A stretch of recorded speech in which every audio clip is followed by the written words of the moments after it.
Give me a thumbs up when you're ready. That sounded a good idea to me. You roasting? Yeah, I'm good now. You sure? More than the turkey next time. Thank you. Good evening. Welcome to our Tuesday, November 16, 2021 Finance Committee meeting at 5:30 p.m. It is 5:36. We're a little behind schedule, but here we go. Call to order. We will begin by introducing board members, starting over here with James. Jim Lothridge. Alyssa Tracy. Becky Fless. Patrick Saucier. Andy Fitteroff. Administrative staff. Pat Hopkins, Superintendent. Andrea Dish, Business Manager. Josh Farr, Adult Ed Director. Perfect. Thank you. First thing on the agenda is to discuss the four things beneath. The first thing on the agenda is Adult Ed proposed driver's education course. So as a reminder, probably last spring, I think Josh happened to mention this through the budget process as something that he was exploring. And so he has done that and is now prepared to do an official presentation to all of you this evening. Each of you should have a handout. If you don't, please let me know. And Josh, if you would take it away. Great, thank you. So briefly, I'll give some quick background on this, on what prompted me to look at driver's ed.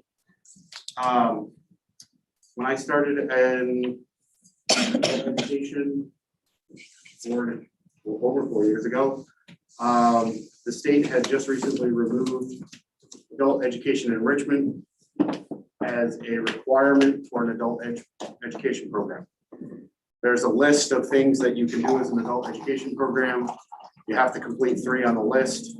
They took enrichment off. That happened when I first started in adult ed. This last year, they identified a subsidy form that we do every year. And adult education is subsidized by the state on a reimbursement model based on what you spend in the current 2 years prior. So this year, when we did the end of the year, we say this is what we spent in adult education.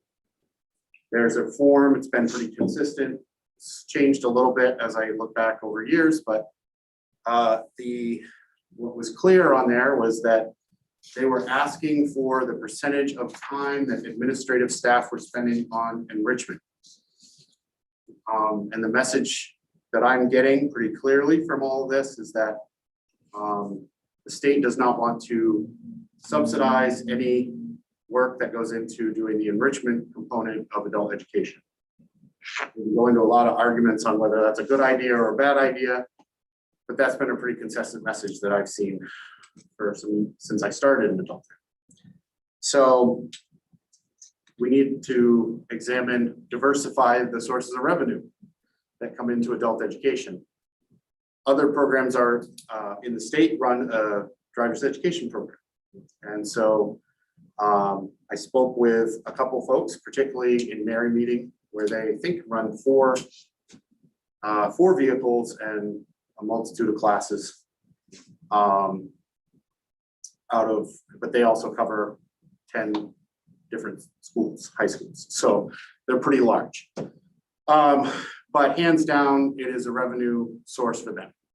On their scale, it runs over $100,000 a year in revenue. And they run the program, and that pays for a staff member that coordinates that part-time and then works part-time in other things. So I got some details on that. There are Bureau of Motor Vehicles rules governing driver education that I kind of dug into. I got some sample agreements and basically came up with what might this look like if we did it. And there are specific guidelines on what your instructors need to have for licensing, which are all included in the proposal. And there are expectations for what kind of equipment you have, what kind of vehicle or the insurance you cover. There's something called the Surety Bond, which, while I looked into it, Andrea might have more clarity on what exactly a Surety Bond is and if we already have one. But you can see, I think on the third page of this, there's licensing and requirements to become a school. You need to have a Class A instructor that do the classroom and the driving. You can also have simple Class B instructors who just do driving. In the last week, I've started to explore the possibility of having, if we could afford, if we went up to the maximum number of students per class at 30, we'd probably be able to afford another part-time Class B driver who just does the driving, which would alleviate some of the kind of crunch to get all your driving time in within, I think, 30 days from the end of the last makeup class. So that becomes the challenge. That's not included in this because I kind of started that last week after I'd already sent this to Andrea. So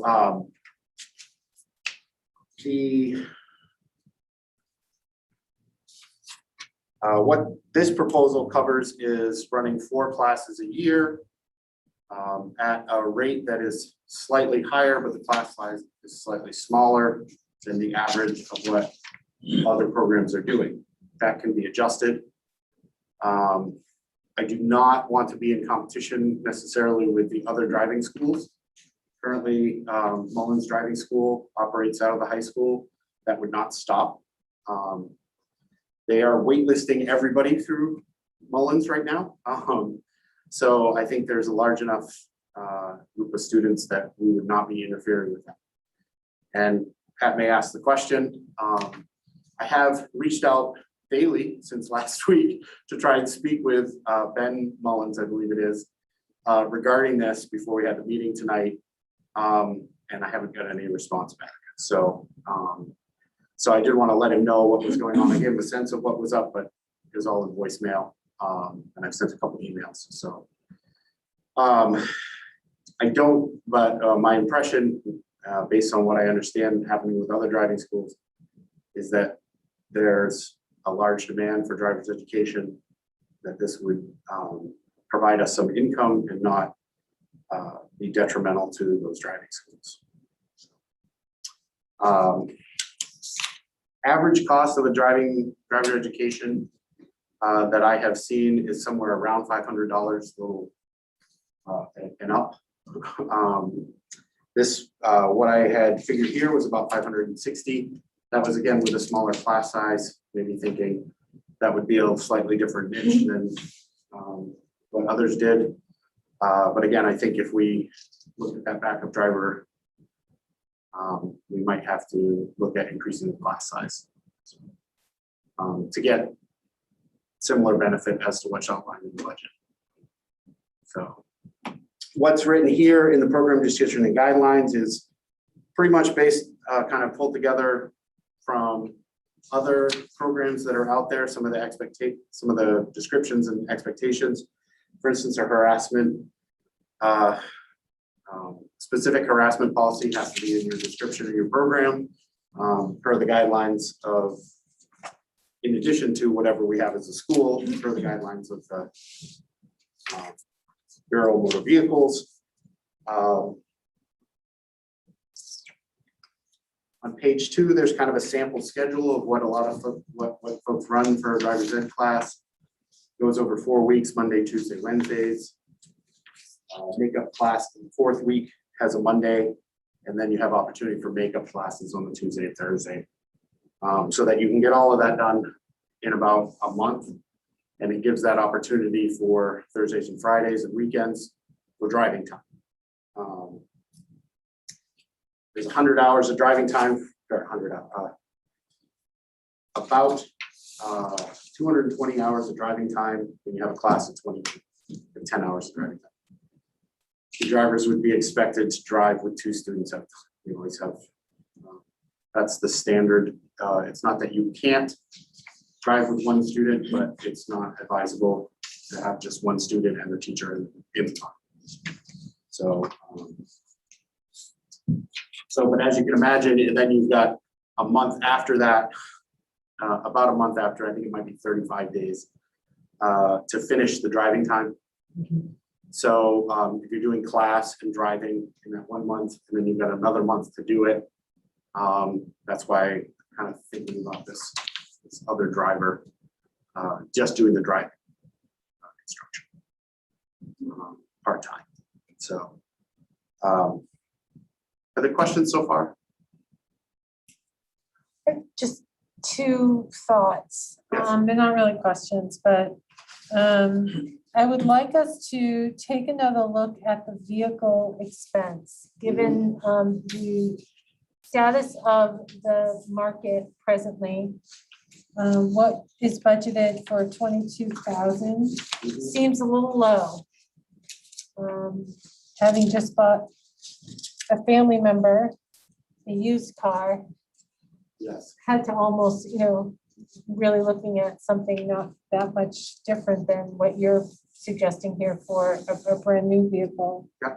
And have you thought about, you were talking about a backup driver, have you really thought about, maybe just keeping this as is for a year or a half a year, or at least Yep. through one session to see how it goes prior to starting with a larger class size and starting with 2 employees versus just 1? Yeah, and I think absolutely, and I think I would say, I have 22 students in each class. It might even be possible to say, let's start with even a smaller class to start with, and then try and go up to 30 at the end, see what the instructor thinks about that, whether or not it goes smoothly, if they feel like that's going to be a good option or not. So you could ease into it a little bit and increase to the end. I mean, so there's an option there for that too. But certainly, yeah, it makes sense to try it for the year and then see if we can expand the driver opportunities in the next year. Thank you. Oh, sorry. Is there, I'm sorry. I'm It's all not right. seeing a line item for fuel costs. So the amount that is in maintenance would include fuel, and that may be underestimated.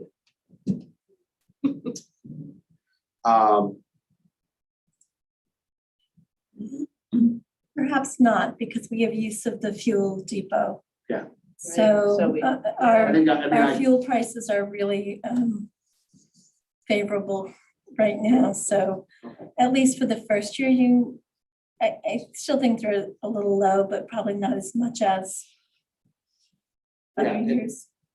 so, and the driver training and education, the 3,500 might actually be a little high.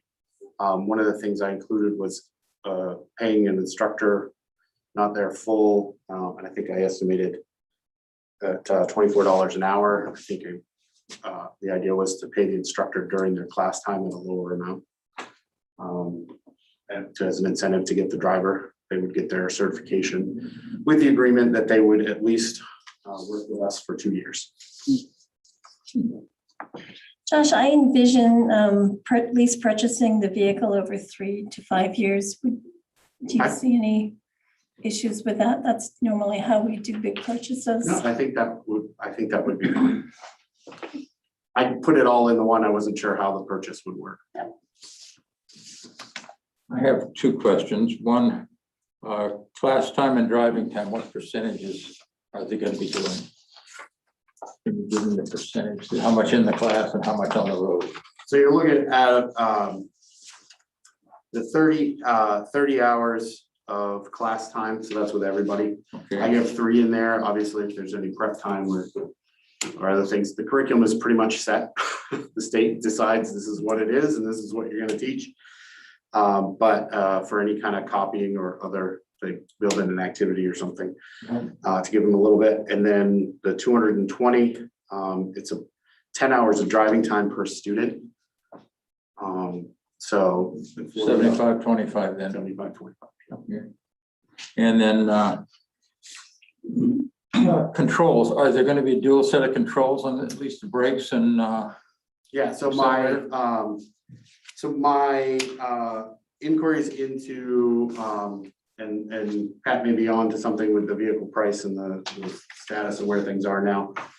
Was about $1,000 to install a additional brake, okay, and that goes on the passenger side. The other requirement is your rear view mirror has to be removable. So that's the other piece. So. for the controls? Yeah, so the controls are basically an extra brake that's mechanically into the, that's connected to the brake. And the other modification that has to happen is the rear view mirror. So I don't know, I'm not sure if it's because they have to back up without the mirror. Oh, maybe. Maybe that's part of that. Interesting. You think of that, right? Yeah, no, it's in there. I'm like, you have to be able to take it Okay. off, so. Well, they all come off pretty much. Yeah, right. Well, I mean, it's just if they go back on, right? Yeah, right. No, I mean, just an Allen wrench takes them off. Oh, okay. Really? Well, you put the mounter on, glue it on, then Glue it on. the mirror slips on top of that. So they're all removable that I know of. I've never seen one that isn't. I've broken enough windshields. over the years. I'm fortunate not to have broken a windshield. This 22,000, are you talking, was this supposed to be for a new vehicle or can we use a used vehicles, you know, relative, like a lease return or something like that? The vehicles, and this is a little rough because the vehicle that they bought a base model, I talked to Mary Meeting about the last vehicle they purchased. And it was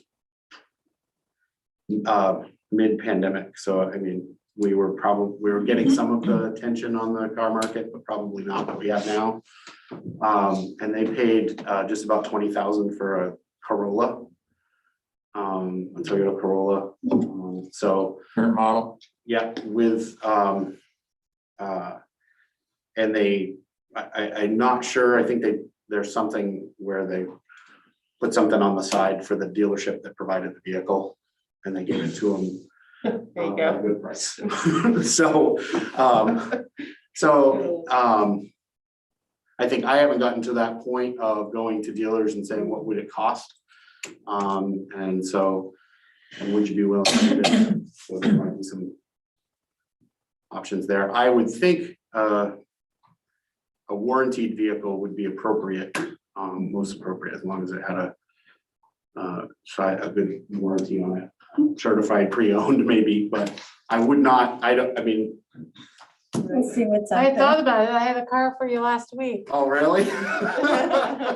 So, did you have one? And others. Oh, boy. So, yeah, so certainly could look at, if obviously, and if the cost is spread out over a few more years, then Might check with some of the dealers and see if they have any programs from the manufacturers. When I was a Ford tractor dealer, we used to sell Ford tractors to universities and high schools that had ag programs yeah, for less money than they cost me to buy from Ford Motor Company, right, by a lot. yeah, Because they wanted to have the kid learn on their on a track. Ford tractor, so when he went to, if they ever went to farming, it's the first thing they might think about. Yep. But that may be something to look into. Definitely. We could explore all those. So the rear view mirror needs to be removable, but new cars mostly come with backup cameras. So I'm wondering if you might have a less expensive vehicle if you had a request for no backup camera, If they'll sell you one. if they make them. If they make them. Right, I mean, are there maybe, When are we planning on doing this? I think they're Sticky note myself. required now. is it- I are they think so. required now? They're required? You're I don't talking know. about this would be for next year? That is to try to do this for next year. That's why Okay. I'm talking about it now in the hopes that we could start. Because we could probably order a car without a lot of the frills. Right. You know, especially if you're going through the manufacturer, you know, they usually have some very good programs. Trust me, they're awfully good. At least they used to be. I don't know for today, but we might be just able to order one. Now, I want this, this, and this. When I retired from selling tractors, I bought the last manual steering foot controlled skid steer loader Yep. in Southern California because they all wanted the pilot controls where the handles. And I learned on the old stuff, so that's what I wanted. But they would, you know, they were glad to get rid of it. But anyway, you could order anything you wanted if you were willing to wait a little bit. Yep. You know, and if we don't have to rush, we have the ability to wait.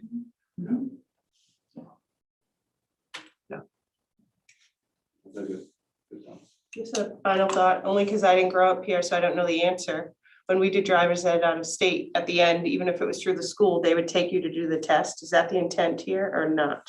That's not how Maine operates. You have to go take you. Do that on your own? Yeah. Okay, that's easy enough. So- Yeah. All those proud mom pictures. Yeah, yeah. No, we had to go with our instructor or whatever, not even our parent in Massachusetts. So That's how I did it as well. I got my Yeah, driver's license in yeah, Massachusetts. Yeah. Josh, there are additional parent hours after the student graduates from, Yes. and all of Yes. those students finish those requirements at. They get more, yeah, okay. There's actually some really good apps for parents to track their child's driving. Aren't there though? Yeah, so Yes, there are. we could certainly ensure that parents were aware of those because they have to come to part of the, Right, they have to be there for some of the driving and some of the class. very good. Yep. How Excellent. many students would go out at a time? And obviously, never want one with a teacher, you know, with an instructor, 'cause that's a bad news waiting to happen. Yeah.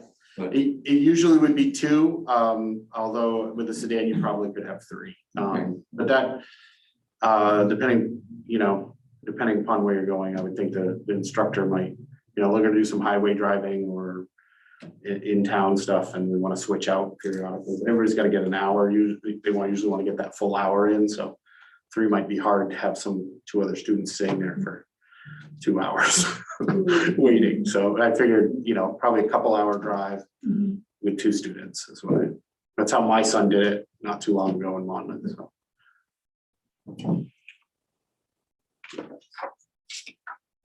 So if members of the finance committee are supportive of this proposal, I think it warrants a motion to send it to the school To the full board board, for the yeah. full board's consideration. And that this would be built into next year's budget, right? So can we entertain a motion or if board members are in favor of this? Jim, motion by I Jim, make a motion that we move forward with this proposal. second by someone, I'll second it. second by Patrick. Do Any, you have a question before we vote? okay, sure. What do you expect? It's probably in here, I just don't see it. What do you expect to get out of this a year over and above our costs? Yeah, so on the bottom of the budget projection, I kind of looked over 5 years. Okay, It would change a little bit if we look at spreading the cost of the vehicle over 3 years, but when I put this together, my goal was we'd probably be in the red to start if we did the whole vehicle that year. But then even if we did that, we'd be in the black in year 2. thank you. Anywhere between 11 and 14. Great. Which is pretty substantial for our program. Minimal impact on the local driving. I schools. believe so. I will give you my word. I will continue to try and reach. And I understand he hasn't gotten back to you and stuff like that. Yeah. It's just my concern is the impact on them. I don't, but Yeah. it seems from your research, there's a lot of weight on this. but- You know, the driving school is waitlisting everybody. We've had calls from parents talking to us, or is there anybody else? And Mary Meeting is waitlisting students, their driver ed program. So that's the best example I have. There's another school in Augusta. Mullins does also in Augusta. So Yeah, so. Last time I saw, oh, I'm sorry, go ahead. No, sorry. The last time I saw Mullins cars in the high school parking lot, they had a sign on it that said looking for drivers, trainers. Yeah, So they would train, I mean, I think that's my sense is, having followed a couple, is that they are looking for drivers, much like bus drivers. So there might be a little bit of concern about getting a driver, but I feel like we have a lot of time. Yep. Right now, if we are moving forward to try and explore that and find someone. If you look at the schedule, the sample schedule that I looked up, I had talked about September, November, March, and May. So someone's looking for working those, 2 months at a time, so 4-month periods in one in each semester. There were with 4 classes, that's going to be roughly $25,000 for part-time work for them. I feel like that's pretty good, and there might be some people out there who maybe haven't considered it, particularly because we're going to pay to train them and pay them while they're there. So. I'm looking back into my own past, but it seemed like when I took driver's ed, the coaches taught. Yeah. I don't know if that would be a direction we might look at if, if the football coach wants to have an afternoon program that he could, anyways, it just nothing to hash out today. But Yeah, no, I think there are lots of opportunities. I mean, my driver's ed teachers. Yeah. So, I mean, there might be a lot of, and I think with some time and putting it out there as an anticipated opening for it, we would Yes. be able to get more people asking and inquiring and discussing it. I was just going to mention to those who may be listening that our enrichment programs actually subsidize our instructional programs. And if the state is looking to further reduce the amount of subsidy based on tasks that others do for the enrichment program, finding additional revenue is a great way. So kudos, Josh, for coming up with this. Well, I have to give credit to the director in Mary meeting who said, you really should, when I said, what's going on with enrichment? And he said, yeah, I don't know. You really should look at some other sources. Try driver's ed. So, Well, and it's great. We used to have it at the high school when one of my drivers went through, but by the time it was my son, he went through Mullins, which was wonderful, but. yeah, and we get good feedback about them, so I don't at all want to. Yeah. Doug Driscoll, he was our driver. Yes. All right, then we have a motion and a second. All those in favor of bringing this to the full board? Motion carries, no opposition. Josh, thank you very much. All right, thanks for having me. Great Thank you, idea. Josh. Thanks, Josh. All right, next on the agenda is an update on the modular units. Yeah, just a brief update. Our staff and students have moved into the modular units over at the Pittston Randolph School. Nice. They look great. They're nice, large classrooms. Everyone seems pretty happy to be in.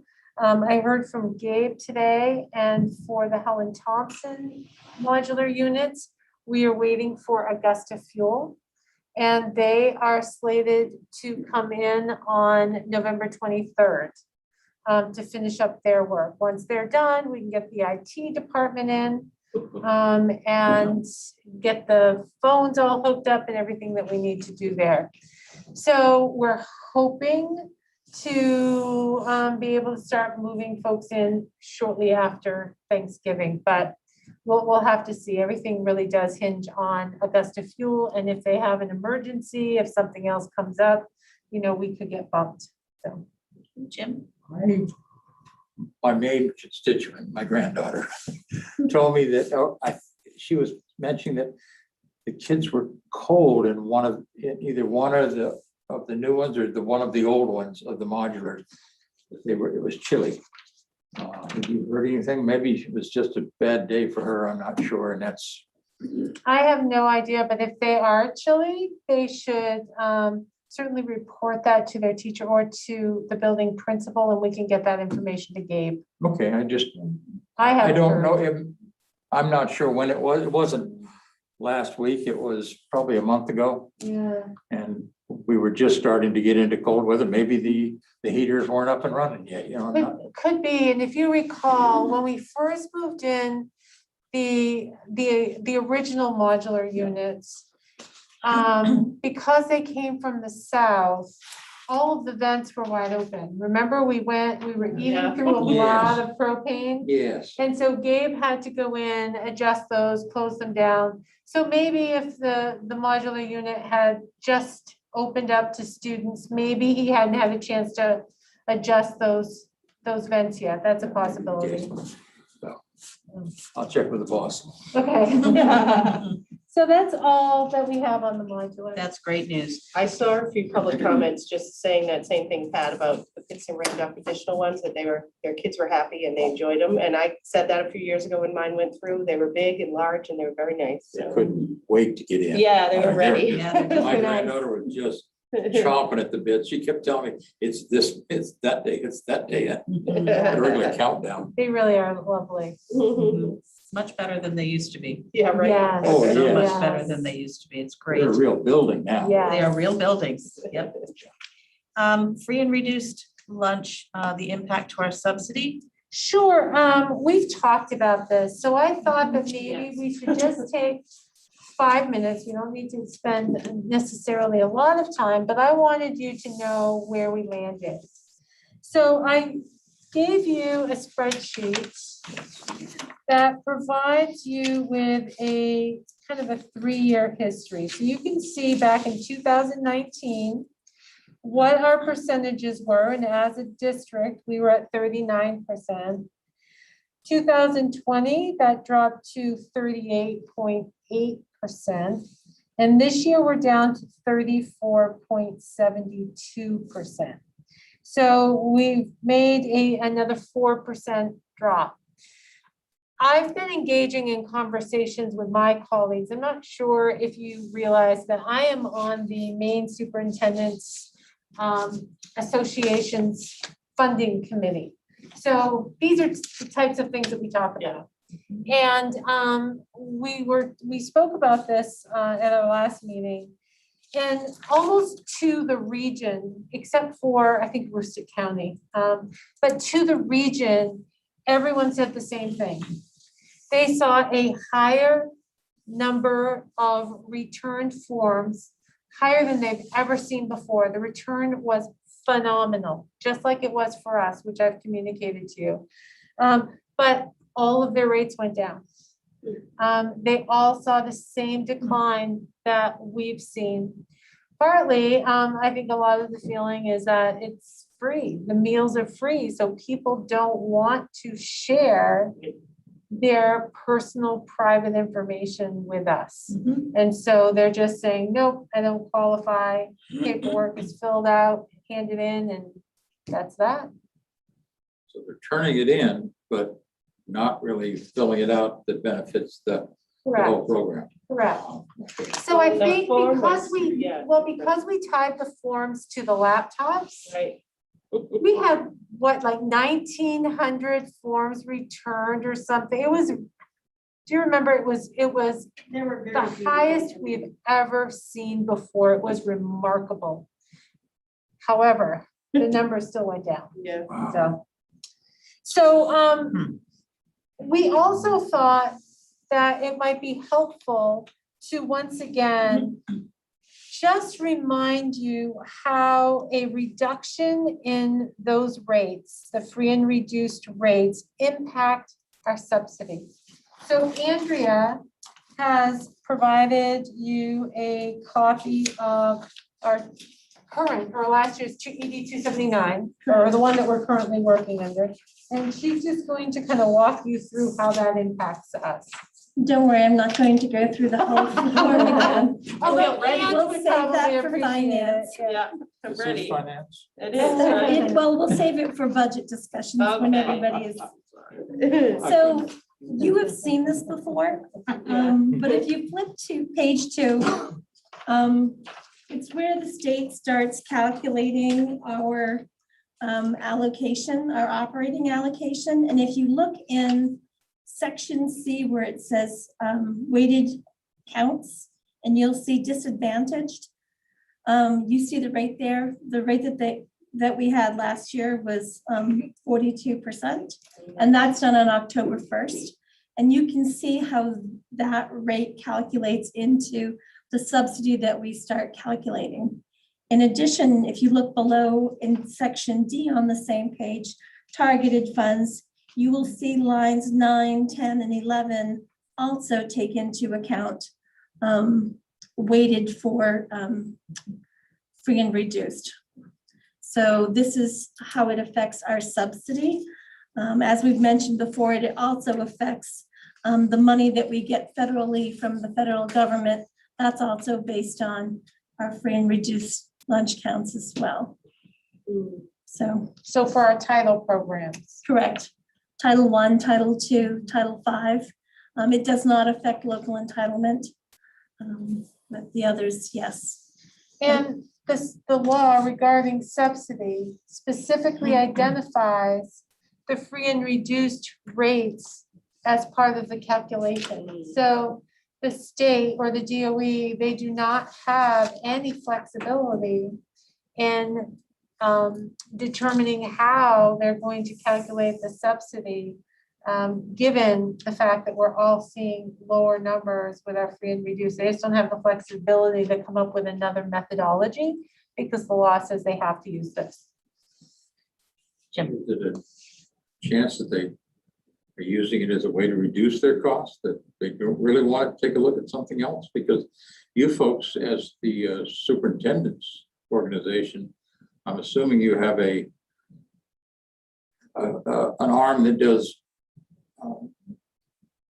you're going to the lawmakers to see if you can get things changed.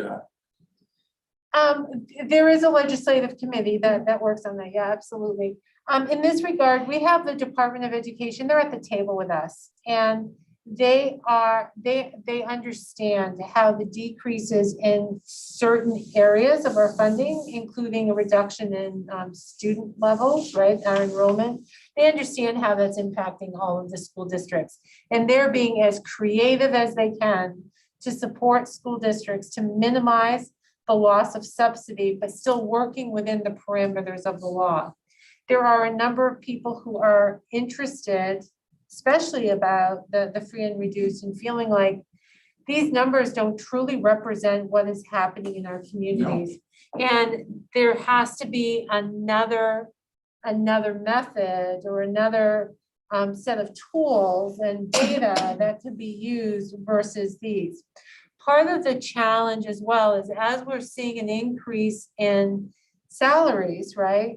And what people are being paid per hour, that increase is not being reflected on the form that families have to fill out. So families who may have qualified 2 years ago for free and reduced because of the salary adjustments that people are seeing, they no longer qualify. So that may be a factor as to why all of us are beginning to see a decline in our participation or our eligibility rates. And also included in the president's new plans includes free lunch for students. Yes. I am sure if that is part of the case moving forward, that they're going to have to change how grants are allocated if everyone now has free lunch through the federal program. So the federal laws govern the title grants and the local laws cover our ED 279. So we'll hold tight and see what happens if that passes. Right, Mhm. there's maybe a case of the changing times have just not kept Yeah, they on. haven't come. And the Right. state's been aware for years, you know, they've tried to encourage districts to find other methods to collect forms. It's just really been difficult over the last 5 years. As you know, we've talked about giving, raffling things off for parents who return forms. And it's just, even when we're giving prizes or incentives for forms to be completed, we've really struggled with numbers. We could, if the Maine School Board Association or the superintendents could have their lobbyists really come together and come up with a program that could be taken and presented to, I have no idea to whom, but to somebody that has a way of changing, even if it's not just here, may need to go to Washington. Well, and our association doesn't have, we don't have lobbyists. No, You know, okay. we can't afford lobbyists. But we do have representatives who testify on our behalf. And certainly this is an area that they will focus on. If we lose this money, we still have to keep our programs running. And if we lose Correct. this money, that is all going to be transferred to taxpayer money. And, Mhm. Correct. you know, and it's, Well, we see that because we work with this. yeah, But I serve on the legislative committee and every session there's something about lunch, about food. And I even think the people that are sitting in Augusta and in every state across the country don't necessarily understand the impact because ED 279 is a complicated piece of work. So you have lawmakers that are making decisions about things that they don't understand. So it really is time for us to understand more broadly ourselves and then to be able to communicate that to our lawmakers so that they understand. And their work is tremendous. I mean, they have giant piles of paper that are sitting in front of them that are much more, cover much more than lunch and Yeah. education. So, but every session there are bills that come before the legislature about feeding kids and making sure. I don't know that there's been one that talked about feeding kids that didn't impact subsidy, however, and it might be time for us to look at writing something like that. But again, it would have to be coupled with an education piece. Yeah. Yeah. Otherwise, it just doesn't get the it's traction. disheartening to realize that we are missing out on stuff and it will end up on property taxes. It really, Yeah, you're absolutely right. we don't, it doesn't need to. I mean, You just need to find another way. And A couple questions. The district total percentages, are those based on the total student population or are they based on the total of forms received?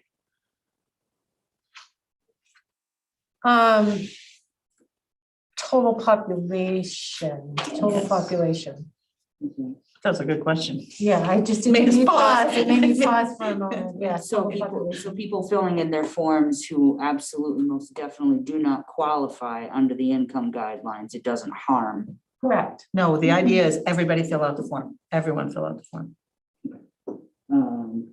What was my other question? Do you happen to know the income eligibility level? Do you happen to know what that is tied to? Is it tied to a federal poverty level designation? Is it tied to consumer price index? Like It's tagged to the, year to year? it's tagged to the USDA free and reduced program. They set it for the entire country. So they reset it frequently.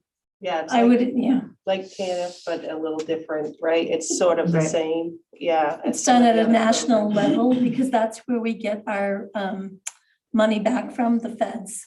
So it's all set through the feds. Through the fence, yeah. And the numbers change, but not that much. Yeah. It's a pretty, Like income tax, Yeah. you know, they tweak them. yes. I was just wondering if it goes like over a percentage of the income official poverty line or something. I haven't seen the form. So I'm going to respond based on memory. And what I've been, conversations I've been involved in, but I want to say that a family of 4, they have to make less than $25,000 That sounds to right. qualify. Does that sound? Yeah, Which is because I think if you go to crazy. 5 or 6, it's like 36,000 Yeah. or something So like it's that. crazy. And this year, the form at the top, you could just say, like, I don't qualify, Right. whereas before you would fill it out. And if you didn't, you would get a nice letter, but at least you filled it out, right? So now that was like helpful, but then did folks even go to the bottom? So, you know, it's like probably they didn't. If they didn't want to, they figured the lunch was free, so Right. yeah.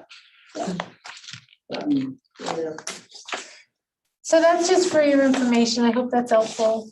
And I'm sure that we'll talk about it more during budget season. I'm trying to find the form. Oh, it should be on the site when we did that alert, right? You guys used my exact language, thank you. I was not I doing was good that day. I was I'm trying to mostly curious how it was calculated, because we were talking about the price of, we were talking about the level of people's salaries, grading them out of this program. I was curious to see if the floor had been raised as well. I don't think it doesn't get changed by much. I wouldn't, no. Yeah, It's not, Is it not opening? no, application for free and reduced. Oh, There, it's there. Here we are, okay. October around, right? So we talked about it. So. I'm on the USDA site, and all I can find is they explain what it is. No link to anything. No numbers, just, Mhm. and for 20 years, they've got listed down here. Different sites. I'll send you this link too, Ange. Everybody's got the Wi-Fi password. Yeah, I don't Yeah, see it, it but I doesn't- think it it's doesn't say around it on there. 25,000 for a family of 4. You'll just need it once and then it'll come back every time. I don't have any idea what it is. So. So the last thing then we have on the agenda is the snowplow bid. Andrea? So this is just basically an FYI. Back in October, we went out to bid for a 3-year contract for the district's snow plow bids. Bids were sent to 3 vendors. One vendor responded. Obviously, there's only so many miles that we can go out for snow plow bids because people aren't going to drive their big trucks from miles away to service our facility, or facilities rather. The one bid that we received back was McGee Construction, who is our current snow bid vendor, or who has been for the past few years. The contract that he proposed showed an actual decrease of 2% the first year, an increase of 6% the second year, and an increase of 5% the third year, and an overall increase in sanding per storm of 2% or $15. So we were very comfortable with this. They have done a very good job plowing for us in the past, so we have accepted their bid rather than go back out to bid. Questions? No, that's They've got a good. good crew. That's great. Yeah, they are a great crew. They're very responsive. And that's all that we have. I Oh, found you the income it. guidelines. I just did too, right? As you were saying that. You just had to use 2 fingers. Thank Yeah. you, Pat. So it's a little higher than I even thought. That is Right. higher than I thought. 49,000 for a family of 4. Right. Makes sense. And then it goes up to 8, and each additional person, they give you the income or the, Well, to have it Weekly. free, it's 34. Right. gotcha. Yep, So, But for our purposes, if we got it filled out, it would still count right. towards the Title 1, 2, and 5. If they qualify. if they If qualify. they qualify, Correct. do they have to qualify Yes. for free, or is just reduced qualification enough? The subsidies are weighted. Yeah, so it's free or reduced. So when it goes into the state, I believe it's either free or reduced. They count both. Okay. So it goes in that percentage. We do not receive as much back from the feds when reduced students eat, but for the sake of the calculation of The number, subsidy, yeah. then it's all one and the same. A little is better than. I Correct. completely agree. Absolutely. So, Okay. My goodness, that's not much money. no. No, it's not. Last, Put that, This maybe it table. is, this number ought to be on the form. It is. It is. Is it on the forms? It Okay. is, yeah. it is. I just looked at the form and it wasn't there, but it was below. It's below. Okay. But it is on the form. Yes. I think the form is actually 2-sided. Yeah, and this right? year it was like the first part basically was the like yourself attesting that you don't qualify, just fill it out and sign it, and then all Right. the other stuff was below it. Yeah. And it's a state form or federal Yeah, form that yeah. we Can have to we add use. to it and explain why it's so important to get this filled out? You know, Those communications have gone out. They will continue Yeah. to go out. We have tried to explain in the past the importance of it, and we'll continue to do so. In addition, this fall, the state did a campaign That's right. encouraging parents, even though meals were free, to fill out their free and reduced. I remember seeing ads on TV and radio. Yeah. And there's a great bit of attention paid and made to full plates, full potential. Right. There's, you know, there's a great deal of attention paid to not being hungry. Right. Um, We're doing our best with what we have. Right. Future agenda items? The budget. Oh, the Yay. budget. We'll have to touch base with Gabe. As you know, Gabe has been out straight with the modular units. He's had to drive. So I'm not sure where he's at with the capital improvement plan. Usually the capital improvement plan comes to the board in December, to finance in December. So we'll have to touch base with him and see where he's at, but that would be the next presentation. The other finance presentation is from our auditor. We used to Yes. do the presentation here at finance, but the law really says it needs to be the full board. So we are planning to have him attend the school board meeting on December 2nd to do his presentation on the audit. You should have all received a copy of our Yes. financials. Yeah. Well done. Thank Again. you. Team effort. So, Yes. You guys did a great job. Thank you. That's all That's that it. we have. And can you send those financials to Ian if you have I it? believe I have. Did you get those? I think so. Okay. Excellent. Great. Well, thank you all for Alright. coming out. I'm glad we were speedy and not taking up too much. of And your if time. there are committee members who have not yet signed the Oh, yes, I will warrants, go if do you would that. do that before you leave, we would appreciate it. Okay. All Since right. we've been remote so long, please nudge us, nudge me, because I don't remember to come in and sign them. Yeah, I either. agree. And I'm here every now and again, but It's I don't even usually think- Amanda who wants to file them and who's anxious to get them. I So, don't blame her, yeah. so, Well, I welcome I a will- nudge. I thank won't you. take it personally. All right, so we're at 6:28 and we're officially done.